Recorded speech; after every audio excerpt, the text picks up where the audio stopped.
got diagnosed and started realizing like this job does not work for me. Like I was successful. I was, kind of head of a department. I was making 6 figures. Everything was great. And I was miserable. But the thing they always tell you is if you want to make a film, if you want to make films, make a film. ADHD is not so much a checklist of symptoms as it is a predictable set of behaviors. And I still have friends that go in to meet with physicians where their concerns are immediately dismissed. They have an older physician that just says, well, we're all a little ADHD. As I've started telling more friends in the production industry about my diagnosis, I've been really surprised at how many people are, oh, me too. Oh, I was diagnosed when I was a kid, but it doesn't really affect me. I graduated, so I don't really worry about it. I got some information for you.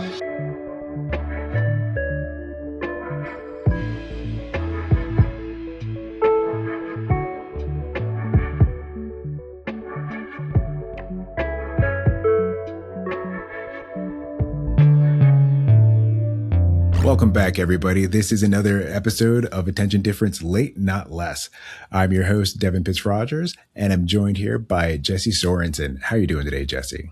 Hey, I'm good. I'm getting back into the habit of work after the holidays. That's fair. Have you done anything around having New Year's resolutions? Are there any challenges that you're working on this year in particular? This year in particular, oh, that's a big thing we'll maybe get into, but trying to focus on one project at a time is my goal this year. Professional. I probably can have 1 million personal hobby projects going at the same time too, but keeping it at one professional project at a time instead of like we do, say yes to everything. And then I'm juggling 25 things and none of them are getting my full talent. That sounds like a lot. I'm not sure.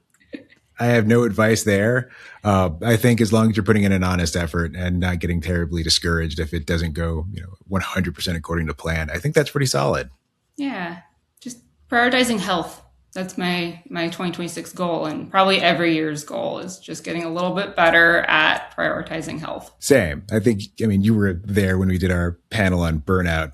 It's a process and you can't really fix it overnight. That was a great panel. I took so many notes and it's been kicking around in my head since then. That's awesome. I'm glad to hear that it was helpful for folks. I find that it's very easy to find yourself in that position.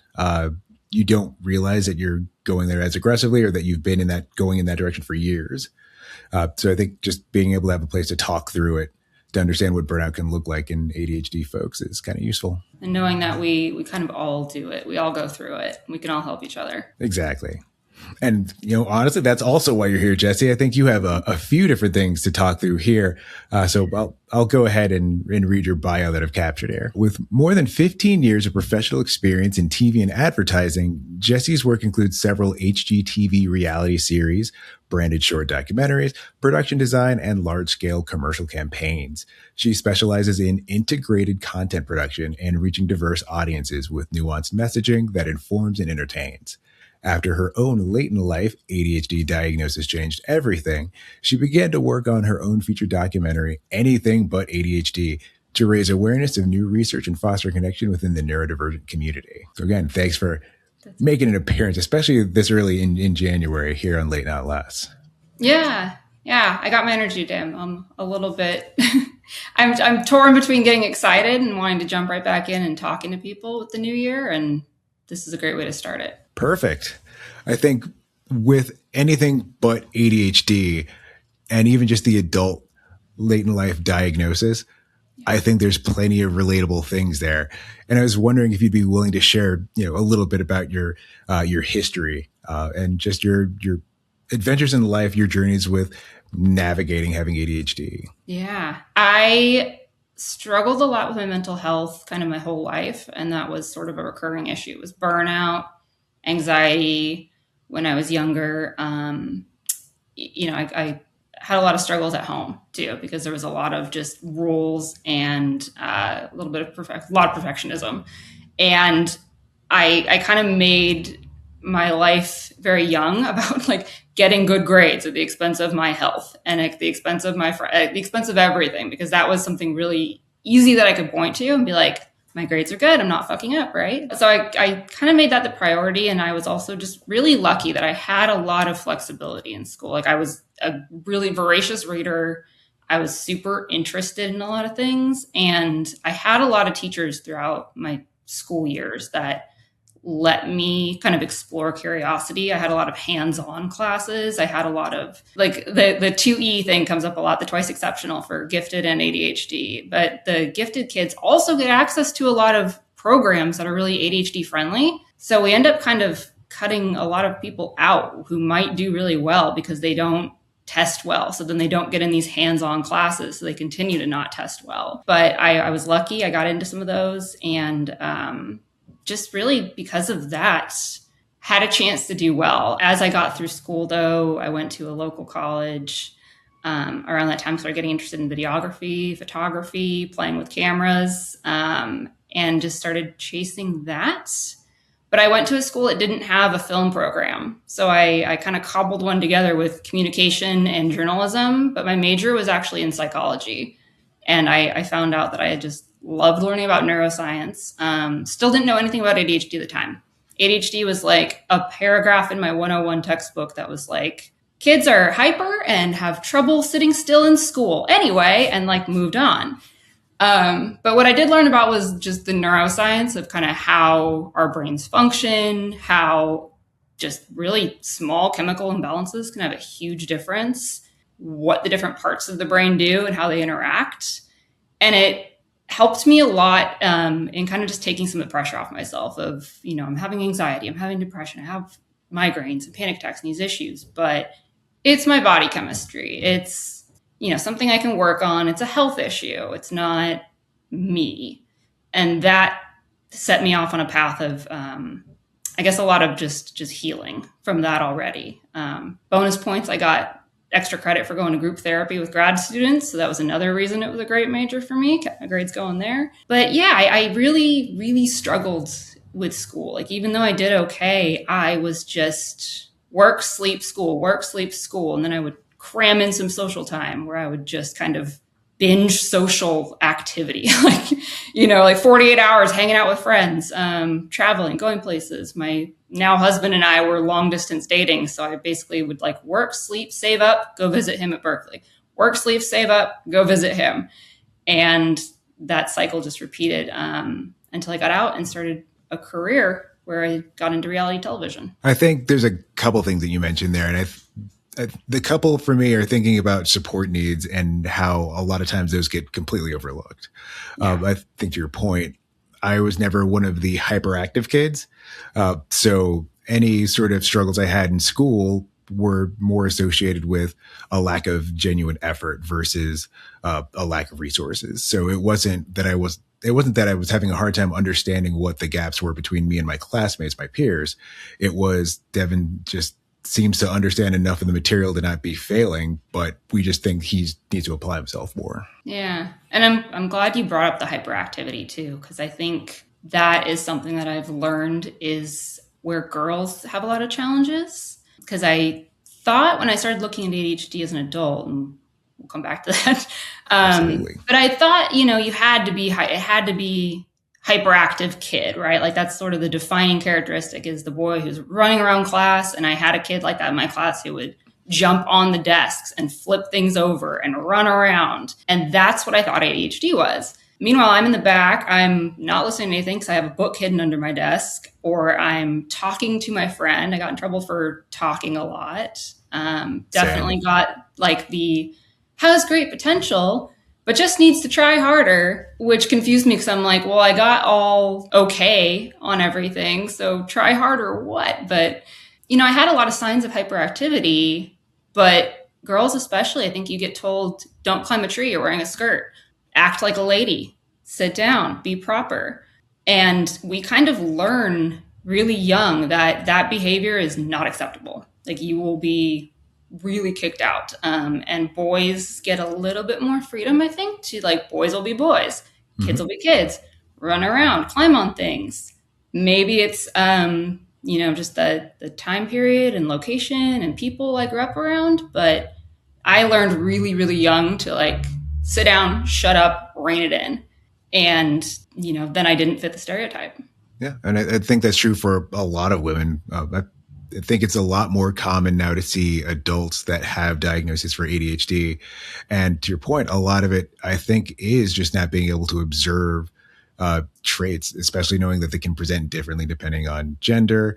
And as a part of that, if you don't get the chance to do like the stereotypical hyperactive stuff, then yeah, of course, that's going to fly under the radar. Yeah. And I learned too, is like, I think that's been one of the biggest things I've learned about, why I had anxiety, why I had depression was symptoms of ADHD or symptoms of undiagnosed ADHD, because I felt like I was screwing up all the time. That kind of led to depression. I was worried about getting in trouble all the time. That caused a lot of anxiety. A lot of systems that I built and workarounds that I've come up with. I learned a few from family, so that was helpful. Like it's genetic in neurodivergence, so things that worked for them were taught to me also, and then that also helped. I mean, they'd found ways to be successful, and I learned from them. So you just kind of go through these patterns of masking and hiding the symptoms and hiding things, and getting anxious and putting all this extra mental effort into not being yourself, and it bottles up and it bursts out and bad things happen. Completely agree. I think even now it's realizing how much more mental energy you're expending between masking, between doing the work, and even conveying that you're paying attention, because maybe things that you might do to stim can be misinterpreted. Yeah. Like, case in point, I got a little fidget rock in my hand under the desk right now. I think, girls maybe have a benefit in that area too. If there's usually like jewelry to play with, hair to play with, and that's another way of stimming that I hadn't really thought of it that way. Because I thought, again, my definition of fidgeting was like constantly squirming in your chair. And I never thought that, picking my nails under the table was fidgeting until I met the ADHD community. Yeah, that makes sense. It's figuring out how much of your behavior over the years are these coping mechanisms. I'm curious, especially with going to school for psychology, were there sort of like foreshadowings in what you were learning that it's like, well, this is going to come up later? Sort of thing that you would learn that might help you better understand your relationship with yourself under the lens of ADHD? Yeah, actually, I think understanding dopamine was a big help, because when I started kind of, when I finally got the things that clicked into, I need to look into ADHD, it wasn't making sense at first. I, Googled it a few times and it was like disorganized. Well, that's not me. I spent my whole life staying on top of being organized. Like I was an organizing consultant for a small business for a while. And it's like trouble focusing. I'm like, well, that's not me, because I can spend like 5 hours straight working on a thing, or like 10 hours straight reading a book. And it didn't fit like what I thought my experience was versus the definitions. But I stumbled across something about, dopamine seeking, and was like, well, you know what? I love the science and the research papers. Let me go straight to like research papers and look at this. And as soon as I kind of got that information and the click for me with what the dopamine deficiency is in ADHD, I've heard it described as an interest-based nervous system. And a lot of people think dopamine is a reward chemical, but it's a motivation chemical. So your neurons are firing motivation, and you have an action. So like moving a muscle, concentrating on something, that's all motivation chemical. So it made sense to me when I kind of thought about it through that lens of I'm not getting the dopamine to trigger the action. And I'm stuck here doom scrolling, or I'm just kind of all over the place looking for something else to do, because I don't have that interest and I don't have that dopamine, and my nervous system needs that to actually move. Like my brain does not function if I'm bored. So that made a lot of sense. And then just kind of understanding a lot of the different brain regions. I think we pay a lot of attention to the frontal lobe, which is sort of where you get the executive function and the parts that make us human, really. It's the communication, the decision-making, kind of the higher level, non-animalistic part of us. But dopamine is your whole brain. There's only seven neurochemicals that I think are really in balance. So if you're lacking dopamine, we only see the part that is behavior and we see diagnosis, but that affects your muscles, that affects your memory, that affects your emotions, that affects your senses, your processing. So thinking of it that way made a lot of sense to me of like, if I'm seeking dopamine, it's not just school. It's not just learning. It's not just paying attention. It's how I react to stuff, how I process stuff, even the sensory input that can happen. That one is interesting. I used to feel like I was a lot calmer and a lot more of a mellow guy, but even learning more about like certain sensory things where it either like makes me feel better or makes me feel openly hostile, like certain sounds. And I just hadn't really thought about that until like the last couple of years and trying to, understand what ideal circumstances are for me. Because to your point, so much of what has worked for me, and maybe this has worked for you in some spaces as well, is just being able to hyperfixate on the things that interest you. And if you have a wider array of things that interest you, I would assume that would make it a little bit more difficult for you to be diagnosed because you seem generally well-rounded versus like Devin's doing great in English, but he's getting C's in math. Yeah. And I think that was kind of my whole, I guess the whole thing that kicked off this project and kicked off my interest in it and talking to people about it is, that it's always looked at as a behavior issue and a school issue. And it's a lot more than that. Because I think migraines were a big thing that I struggled with my teen years on. And college was like work. And then part of that cycle was, if I'm not hanging out with friends, like sit in a dark room and take migraine medication and sleep for like 24 hours straight. And that's one of those things where it's like we ignore the physical health implications and ramifications of ADHD and mental health. And they're all related. They're all the same. Like I was saying, it's your whole brain. So if you have one neurochemical off, that's going to affect a lot of other systems. And we kind of are really only scratching the surface of science and knowing about how all that works. But we do know that like burning yourself out and just squeezing, like manually forcing every drop of dopamine out of your neurons can start triggering migraines. And I like get the aura where it's sort of my first sign of I need some sleep, I need to take a break, I need to slow down, I've been working too hard, is I start getting like sensory sensitivities and those parts of my brain just kind of start going haywire. And I think it's because I'm, I don't have any science on this, but personal thought is like that I'm just squeezing all the dopamine out and then things start failing. And knowing how that works and realizing what is ADHD and what is kind of worth my effort versus where I'm fighting against my brain has helped me manage migraines and do other things in those areas too, because I'm more aware of why it's happening. And a long time I was just like, this came out of nowhere. What's happening? And that's a huge struggle. Wow. I guess the $1 million question is trying to figure out when you can keep going and when you should take a break, because if you're anything like me, you're also a little stubborn. So you think maybe just a little bit further. And next thing you know, it's been 2 or 3 hours and you were supposed to stop right as you were saying a little bit further. I'm like 2 or 3, 5, 6, 7. Yeah. I definitely struggle with that. I've kind of built a habit in my life too of, I've been rewarded for beating myself up and hyper focusing and ignoring my physical needs and ignoring my personal interests and mental health and just doing everything. So I've really leveraged, like when I do get into something, I don't want to stop because I'm like, okay, I don't know when this is going to happen again. I don't know when I'm going to get the chance to make progress on this and get my brain to cooperate again. So then I just go for 7 hours and then the next day is a waste. And I'm still navigating that, especially as I'm working on this documentary that I don't think I've even talked about yet. And I'm doing a lot of work on my own to make this happen. I'm pulling a lot of late nights. I'm wearing a lot of hats and, I'm like, I'm pushing this forward though. And I really like this. And then I can't work on it for like a week and a half. It's almost like a feeling of mania. This idea of if I don't do it now, I will just genuinely not try for who knows how long. This could be my one window to make the progress that I expect to see on this.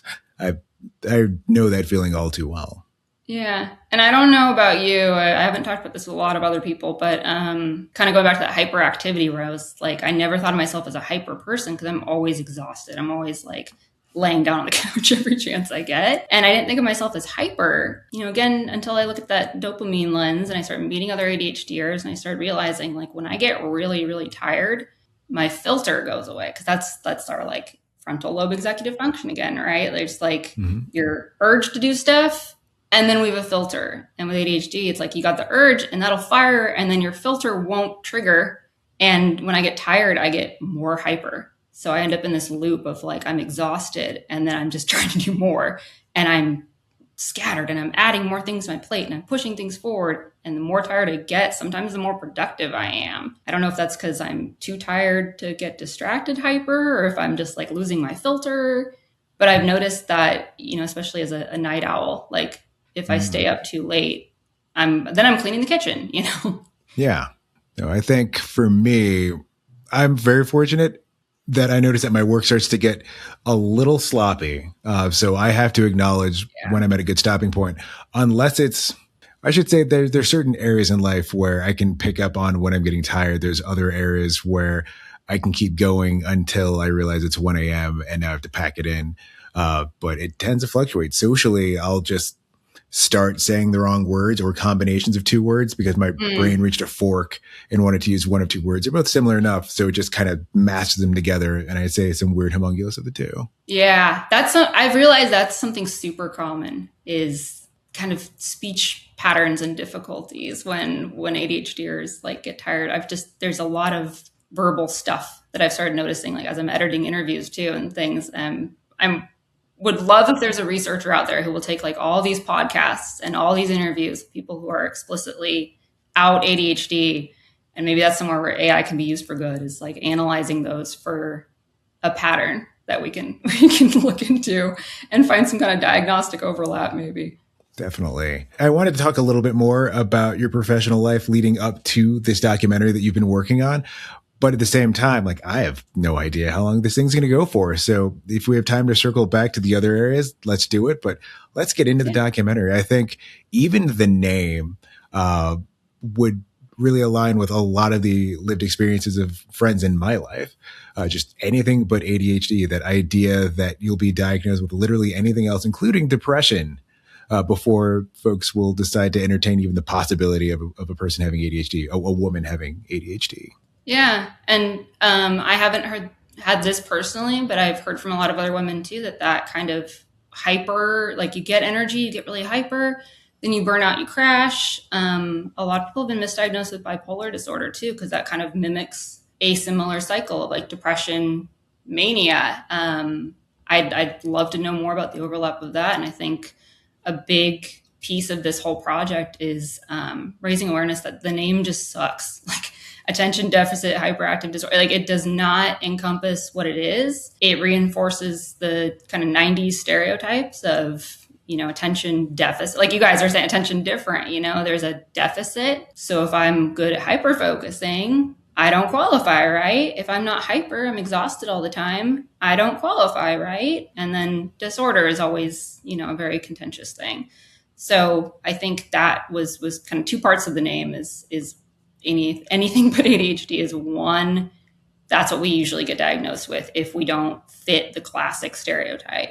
And two, can we please name it anything but ADHD? That is not helpful. Yeah, I completely agreed. Tell me more about the documentary too, your process, how long you've been working on it. This isn't going to be anything that we've quite discussed on this podcast before. So I'd like to learn more about what the goal is with it and how the process has been going so far. Yeah. I'll back up a little if it's okay and kind of talk a little bit about career kind of leading into it. Just briefly, after college, I'd like always wanted to work in film and just, graduated with a psychology degree, but immediately went into production. And I got really lucky at a time when kind of reality shows were taking off. And I got a job working at a reality production company that did HGTV, like home renovation shows. And just the job was just really ADHD friendly is what I realized. I think the production industry attracts a lot of neurodivergence. I mean, creative careers, it definitely, I think, helps and kind of plays to our strengths in a lot of ways. And then just being on set, being on my feet, working with a team.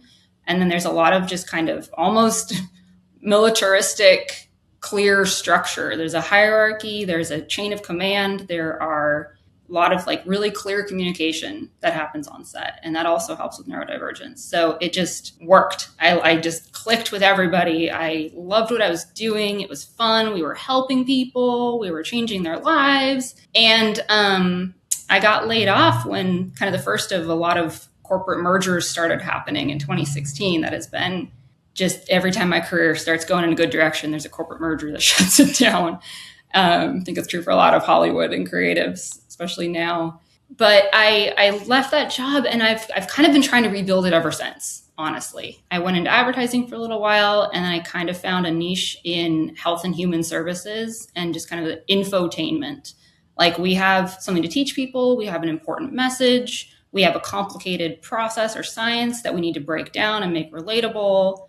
So that became kind of my specialty, is making things that were like, did you know, blah, blah, blah, and producing all of the materials for an impact campaign for like a website, social media, radio ads. Like, we have a message and we're going to hit multiple platforms with it to help people understand it better. And I learned a lot from that, but I was just struggling in a corporate structure because I'd gone from a production company to being kind of the head of production in a corporate ad agency structure. And suddenly I went from like managing this one very complicated production per month to managing 50 little TikToks and radio ads and like multiple clients and multiple categories and lots of deliverables and lots of people and a million eyeballs, a whole board all deciding how it's going to go.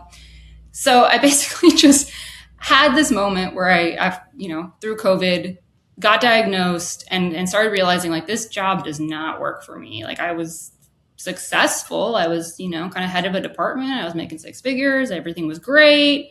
And I was miserable. I hated it. And I was not doing my best work. And I was taking on too much because I would say yes to everything that was like a big on-set production team like I missed. So I'd say yes to these big projects instead of farming them out because I wanted to do them. Which also sounds like an ADHD thing to do. Yeah, for sure. I was like, well, forget I can do the radio ads later. Those are easy. They're small. And it was the easy, small stuff that I struggled with the most. So I just I left that job. I went freelance so I could have more ability to kind of choose what I wanted to work on. And then, of course, because ADHD and impulsivity a little bit, I connected with Katie on social media, Katie ADHD on Instagram and TikTok, and started talking with her. I was like, do you want to make, like, I'm in some documentary groups. I'm, building a new portfolio. I'm trying to kind of pivot my career back in the direction I love. Do you want to work together on doing a documentary? And I thought it'd be like just kind of a little one day, tell me about it. Here's your story. Just kind of a little profile shoot like I really often did for brand clients. Like, we do a lot of things where I'd go out and tell me about your thing, follow them around for a day, boom, video. And of course, once we started talking, it grew. And she told me that she was planning a ADHD women's retreat to Jamaica with some other content creators. And I'm like, okay, the thing they always tell you is if you want to make a film, if you want to make films, make a film. Go out and make a film. Like, it's that easy. And I thought like, okay, yeah, I understand production. Like, I know how to do a story. I know how to shoot. I know how to manage all these things. I know how to handle production, pre-production and all that. Let's do it. So I just kind of took a moment. I took a jump, invested in myself, brought a couple of crew along with me. And we shot this whole documentary over the course of I think I had about 10 days of footage total. Some at Katie's home in Oregon, some at Trina's home in Virginia. Then we both went out to Jamaica. And after I did all that, I skipped the rest. I had never pitched a film. I had never developed a film. Everything had been greenlit and budgeted before it came to me. So I kind of skipped that part. I rearranged the order, jumped into these things and made this because I also had this nagging feeling of these impact campaigns that I was working on. I'm commissioned to make TikTok videos and YouTube videos, and then they go back to the client, and often they aren't released well, in my opinion.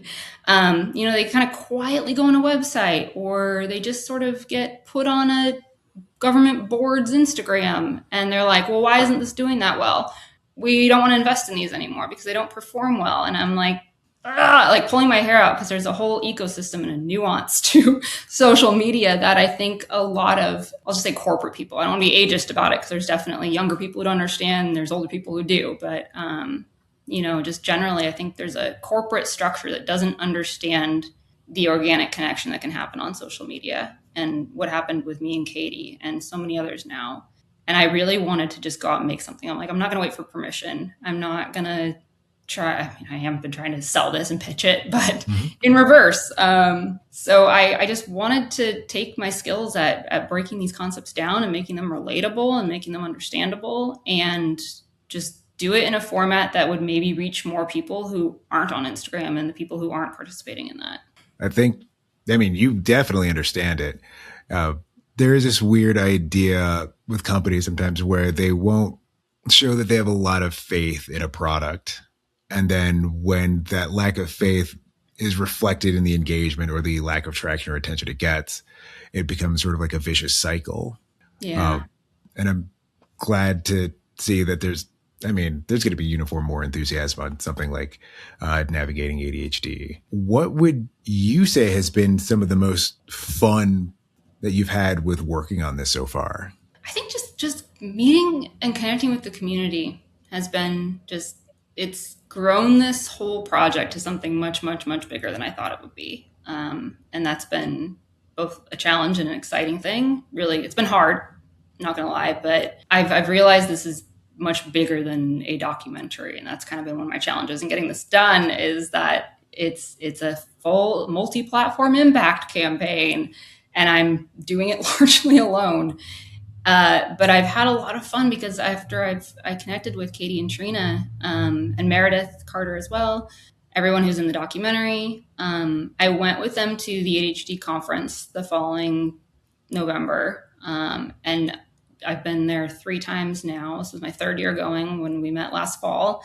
And every time I've just met more people and I've built connections in this community and I've just grown more and more because I think it's really, really important that we find each other and we talk about this. And especially when we're faced with the real world, I guess.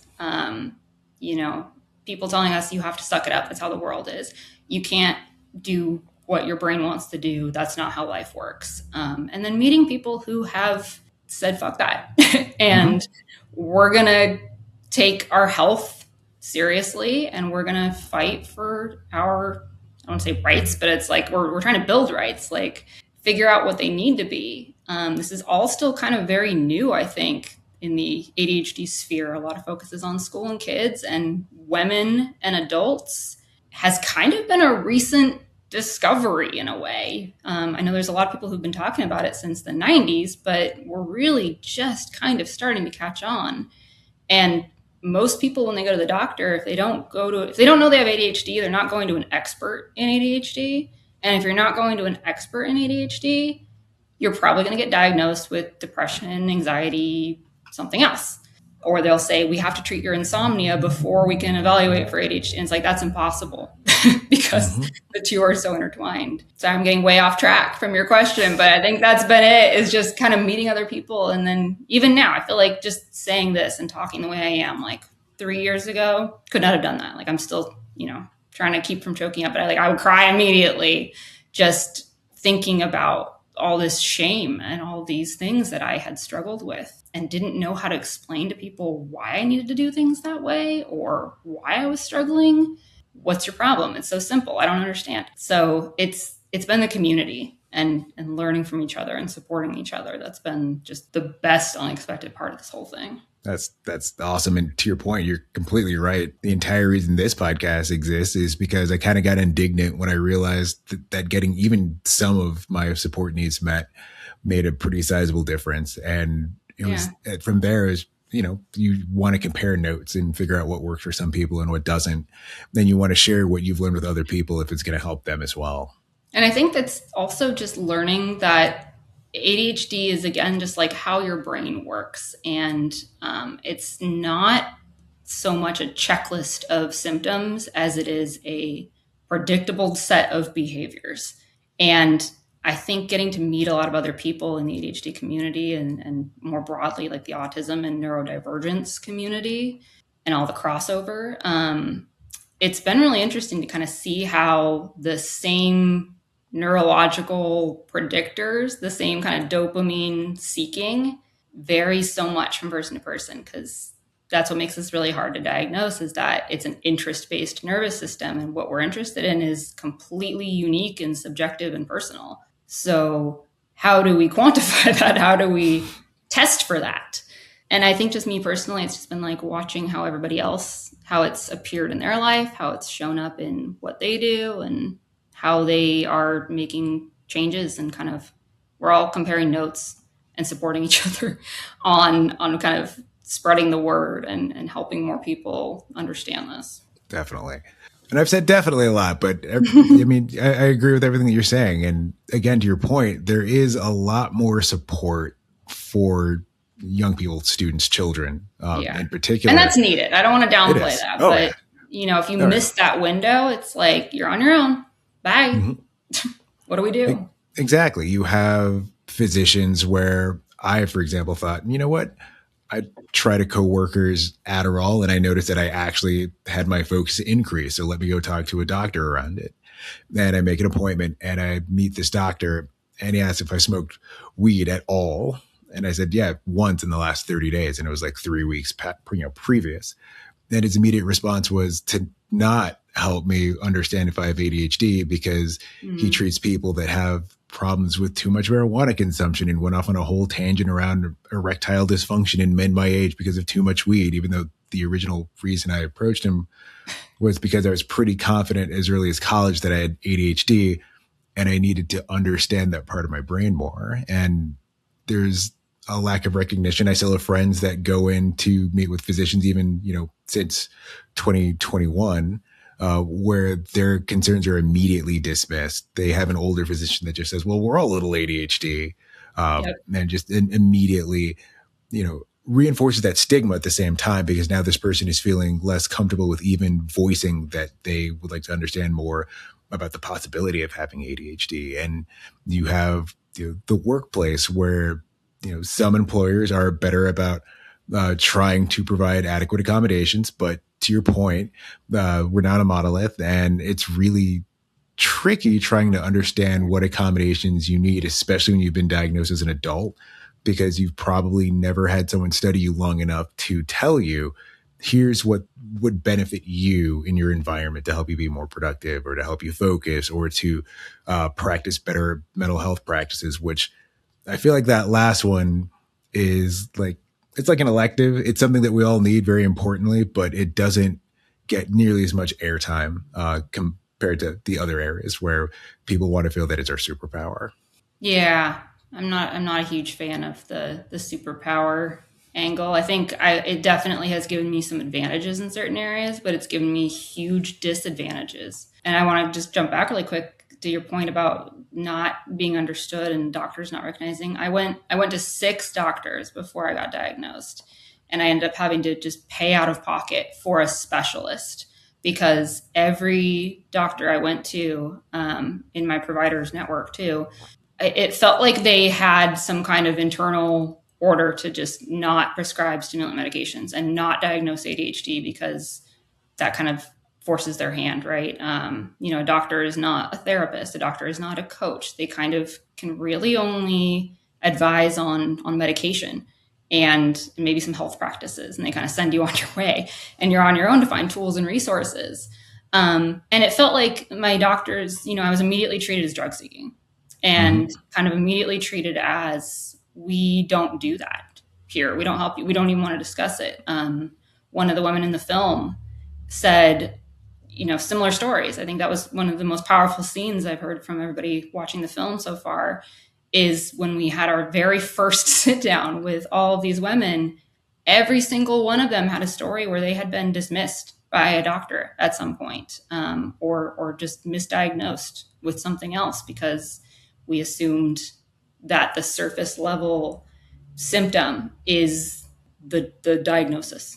And all these things you can't see. That was kind of a big reason I wanted to do this, is to help raise awareness in the medical community too. I think it's really easy when we're in the ADHD advocacy space to think like everybody knows this stuff, and remember what we all faced, and like it's changing. We're talking about it more. We're learning, but doctors have to be your first line of contact, and like school counselors, even just therapists. My therapist has been amazing. I've been with the same one this whole time.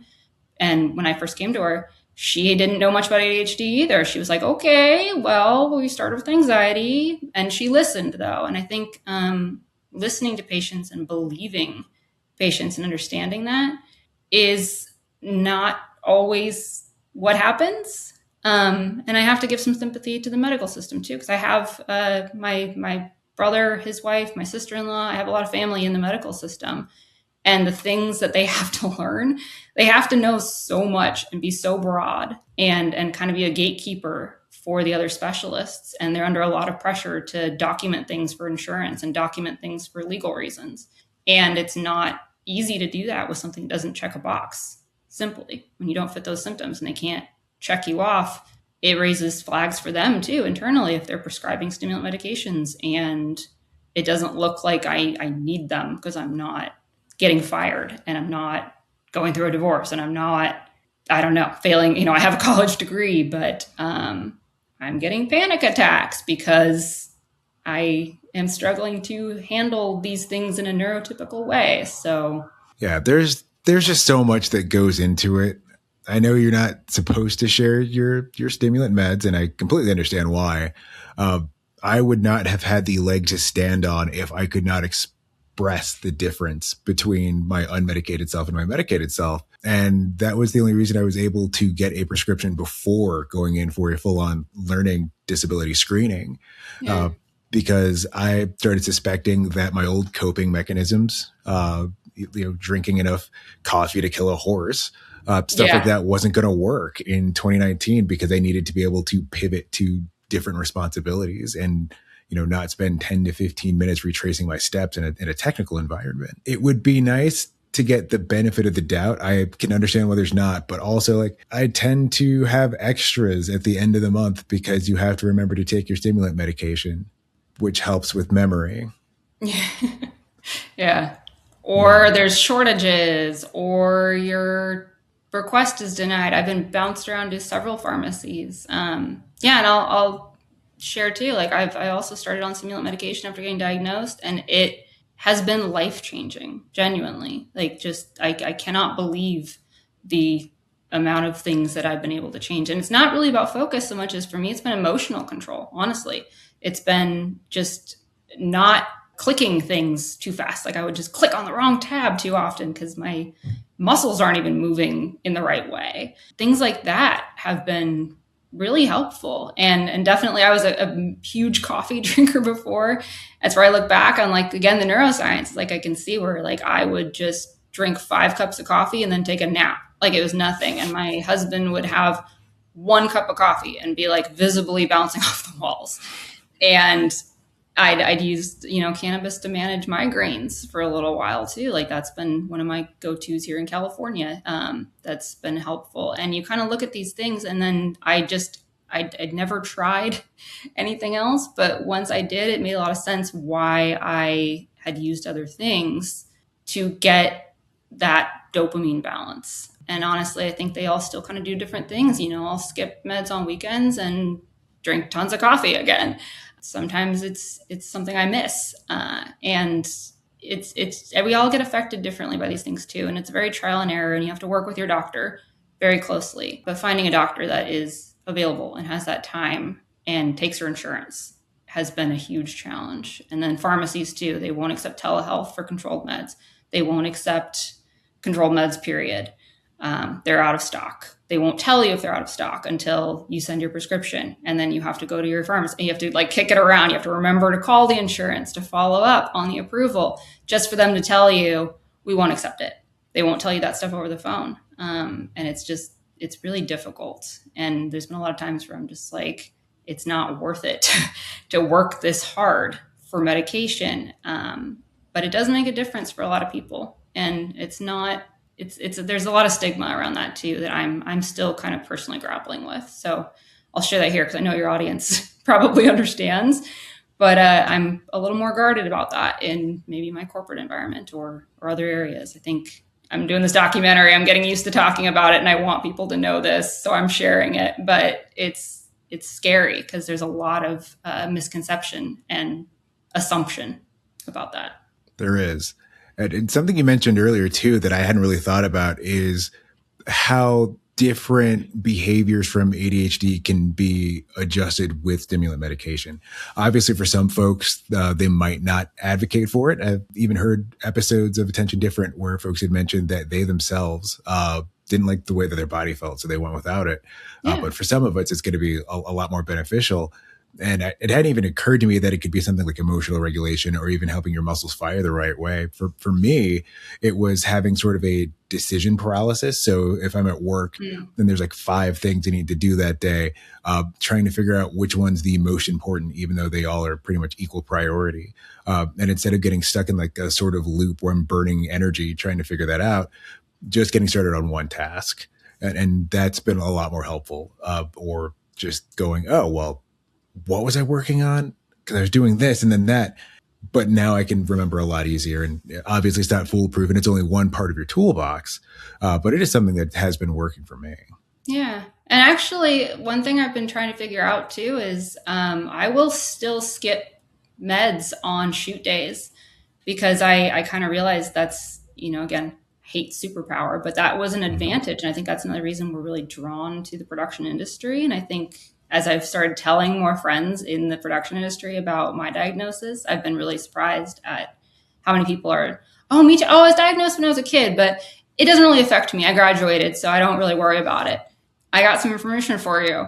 Or like, I outgrew it, that idea. And I'm like, I'm watching you do a lot of ADHD things. I don't know if you realize you're ADHD things because I didn't. And I think for me, though, with medication, one thing it does help me do is stop that impulsivity a little bit. Doesn't help with memory. Memory, I think, is still just crappy for me.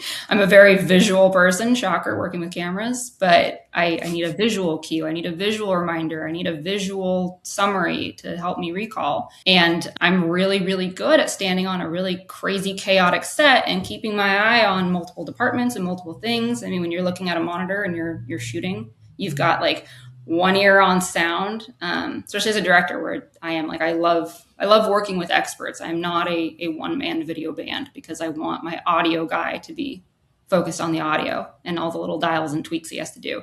I want my camera guy to be focused on the camera and is the battery still going? Is the card running low? Is the lighting working out? I want the lighting people to do that. But I have to keep my eye on a little of everything. And with reality shows and home renovation reality shows especially, there's a lumber delivery. Okay, this guy's painting. Oh no, he can't paint that yet. We have to get that on camera. Okay, this is happening. That person over there needs help. That person over there needs information. And I'm going in circles and collecting the information and herding cats. And I took meds the first few times I had a shoot day and I was like on one thing. And I noticed that like my brain was not wandering around to, oh, what's in the background? Is that a Starbucks cup? Oh, that needs to be moved? That's distracting me. And it didn't work as well. So I've actually started skipping meds and going back to my trusty old energy drinks on shoot days because I kind of need a little bit of that wandering attention to do my job well. So yes, I mean, it's very personal. It depends on the environment you're in. It depends on the work you're doing. It depends on your goals for yourself, and medication may help or hurt that. And then individually, I think we're still, like I was saying, only really scratching the surface of the science of like, why does this work for some people and not for others? We don't really know. A lot of medications developed because we made it and we tested it and it did a thing. So we prescribe it for that, but they don't really know why. That's true. I think I could be wrong, and I'm willing to say that here. But as I understand, we're still not entirely sure how anesthesia works. It's just there's all these areas of the brain where we know it works enough, but we don't know much past that. And it sounds like things like stimulant meds are the same. It's like, well, some army in World War II used some iteration of this to have their soldiers stay up all night. And now we prescribe it in a much smaller, manageable amount And now we're figuring out other ways to use it in daily life. The same can be said for coffee, which is another stimulant that we love in this space. That was also something that came back from conflict because they saw that people were more alert and therefore able to do more at their jobs, for example. Yeah. And I think physical activity too, that's another one that I'm not great about, but I know that there's been studies that show like getting enough exercise can almost be as good as medication.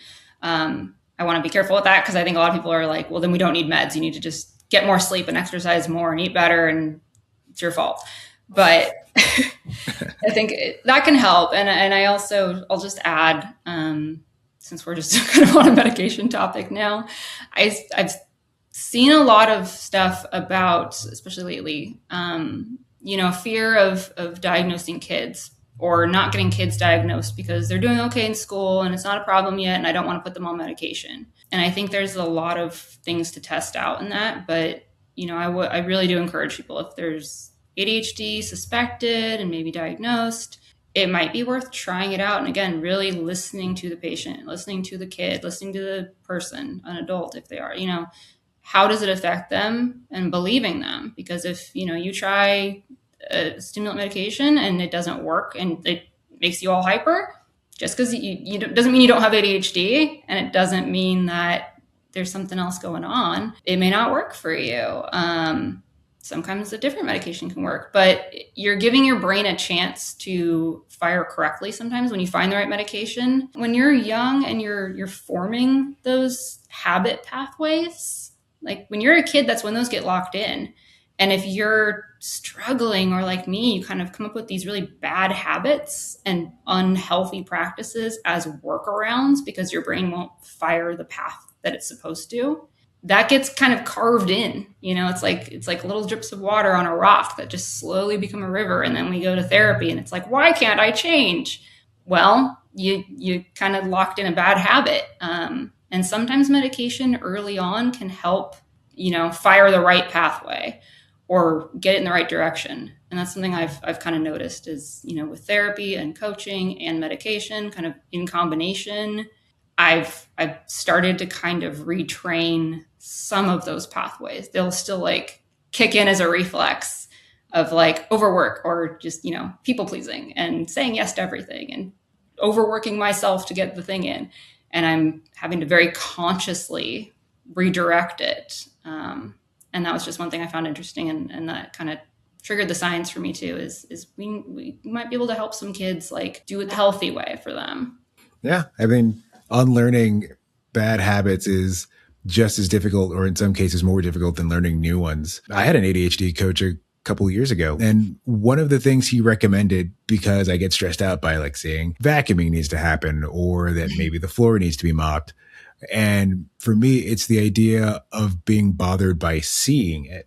So taking charge and getting it done because I'm getting anxious or elevated just thinking about it. And he at that time told me to try and approach it with maybe positive stress. So instead of being frustrated or upset that it hasn't been done, be thinking more so about how glad or fulfilled you'll be when it is done, especially because this is, an area where I personally am not necessarily getting dopamine from. But at the same time, as he's telling me this, it almost feels like he's telling me to look left and right at the same time. It's like positive stress. How the hell does that work? Yeah. Positive stress. Well, no, because I'm still so fixated on how bad it makes me feel to see these things. And it didn't used to be that way. And I don't get as stressed out now, but it's more so thinking of, oh, well, I'll just get it done and go back to whatever it is I was doing, whether it's going back to work because maybe I needed to work later, or just getting that done on like a Saturday or Sunday or any sort of thing like that. Yeah, I think that's really relatable for me. I think especially with clutter and things like that, I grew up in a house where if you left something out, you're going to get in a real trouble for it. I got really punished sometimes for just like leaving a can on the table. So I developed this anxiety of like constantly being like, what am I going to get busted for? What am I going to be in trouble for? I got to put that away. I got to hide that behavior. I got to hide that evidence that I was weird. Honestly. And like, I channeled that into the HGTV, and it became like a fear response to clean up and a shame Mm-hmm. response to relearning, pre ADHD. But I started learning like, okay, it's about making a beautiful shot. Like this makes me happy. If I get the crap out of the way and I stage it and I got my cute little background, like Mm-hmm. I enjoy looking at that. That brings me a sense of peace and calm, and kind of the before and after shots are the most important thing on an HGTV show. And it helped me kind of reframe that a little bit too. So it became less about like, I'm scared I'm going to get in trouble. But now that I'm an adult and it's my own place, it's about making a peaceful environment.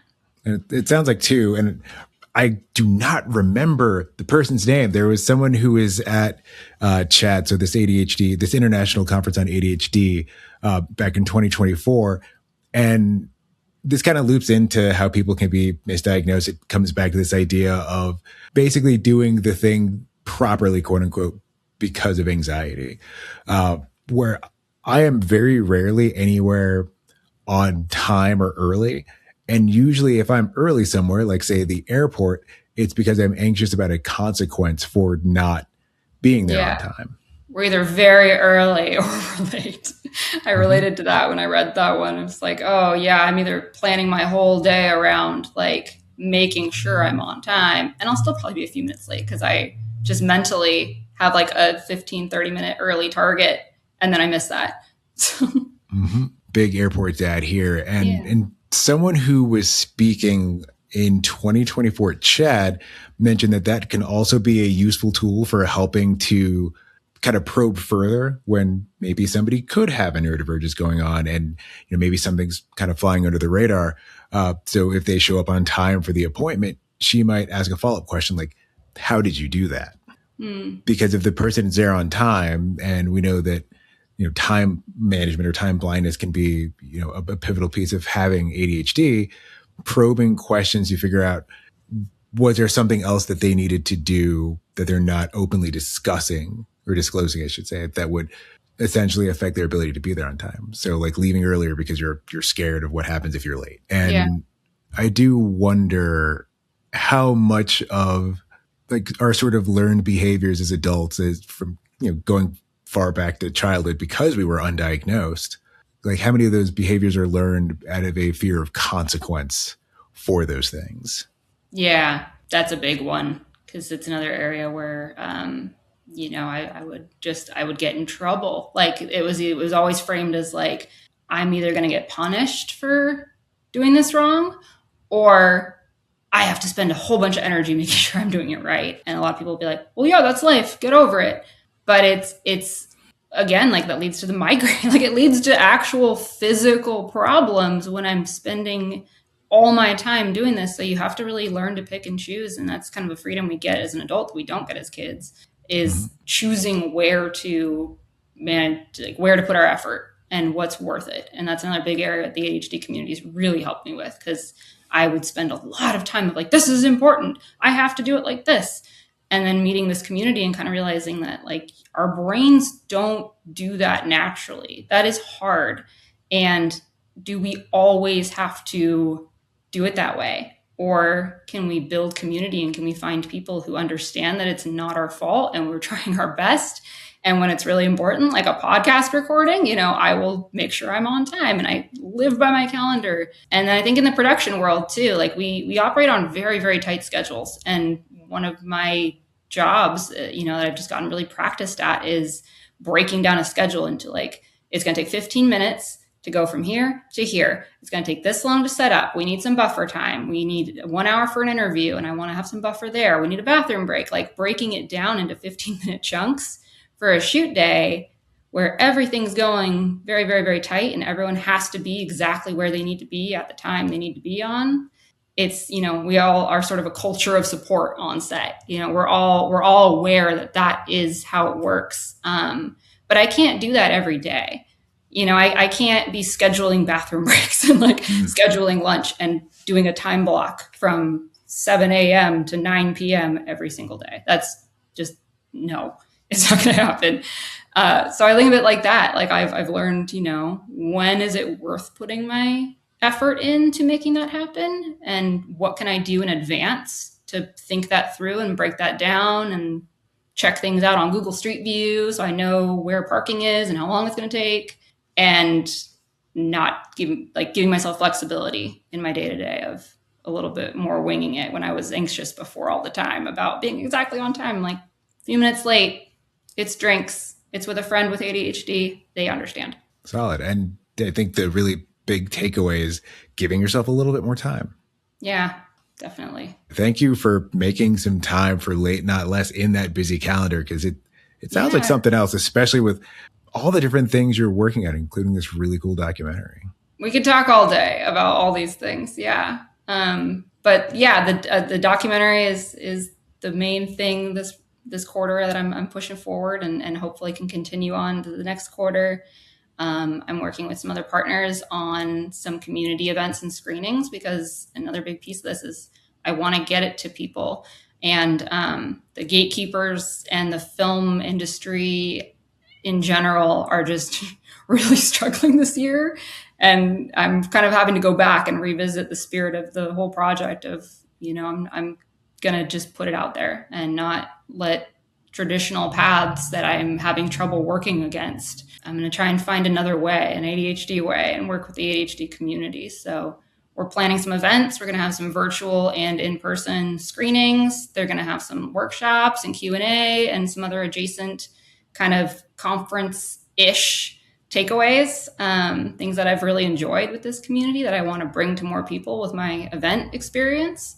So that's what we're working on. Hopefully people can join and find out, and follow us on website and Instagram. Well, that was going to be my question. Where can we keep up with you? Instagram at anything but ADHD is usually the easiest way. I'm kind of always on Instagram, so I check that one frequently. We've got a Substack, which is very small right now. I'm kind of just using it as a newsletter system, and I'm not trying to spam people. So there will really only be posts when we have an update, but we'll be launching some events and things. So anythingbutadhd.com. I'm just pointing that URL to where the most relevant information is until I get my full website up, and that's where it'll be. Cool. Well, we'll definitely look forward to seeing that when it gets released. I know I'm going to watch it. I'm going to make a lot of people around me watch it, and I think it's going to be great. Yeah. March is going to be our first big release event, I think. So we'll keep you posted. Much appreciated. I'll make sure everyone here at Attention Different is informed about it. Thanks for listening, everybody. This has been another episode of Late Not Less, and I am your host, Devin Pitts-Rogers, joined here by Jessi Sorensen. Y'all have a great evening, and we'll talk to you again soon.